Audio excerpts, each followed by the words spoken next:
The Death of Robin Hood is out in theaters, latest film from Michael Sarnowski, who previously made Pig and A Quiet Place Day One, both of which I really enjoyed. This stars Hugh Jackman, Jodie Comer, Bill Skarsgård, Noah Jupe, and Mary Bartlett. It's a new twist on the Robin Hood legend. Jackman plays an old, grizzled version of the character towards the end of his life, living alone in the Highlands. As he himself says, and as his actions quickly prove, he is not the hero that the legend would paint him to be. He never protected the weak, never did good. He's a brigand and a murderer. After agreeing to help his old pal Little John on a quest in one last fight, Robin ends up heavily wounded at a secret priory where a nun starts to nurse him back to health, allowing him an opportunity to reflect back on a life of violence. So I think this is another good Sarnowski film. Probably my least favorite of the three he's made so far, but that's just by virtue of the other two being so excellent.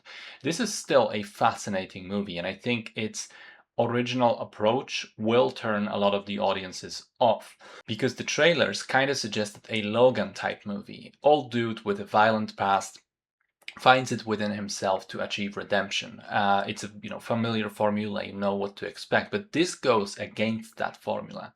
Robin is constantly presented with the idea that he can bury the past and live out his life in peace, and he constantly rejects that idea, that promise.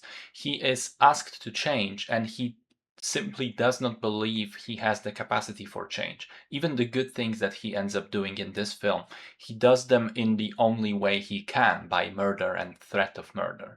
Because in the end, after such a lifetime of being a monster, he simply does not see it as fair or just that he would have a second chance. He's too far gone. And perhaps there is something in that. I mean, it is very difficult to sympathize with this character when everything we learn about him and his past is just more fucked up violence and more senseless, horrific murder.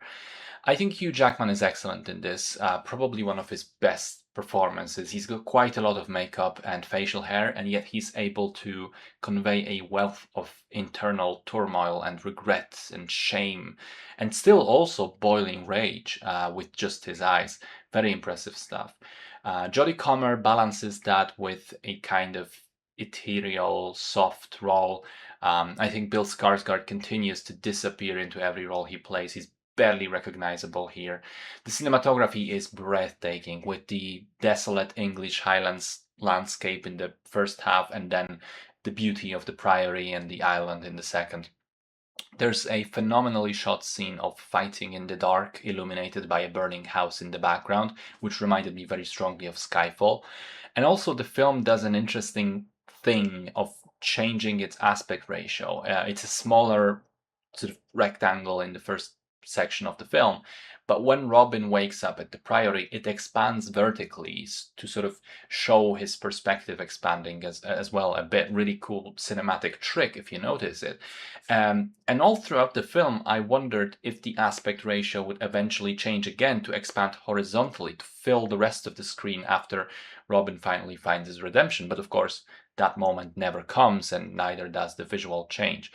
I love the music, the costumes, action scenes, which there are a few of at the beginning, and be mindful they are very brutal.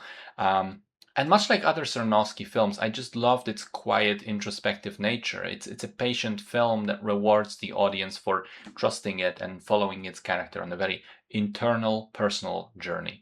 Very solid stuff.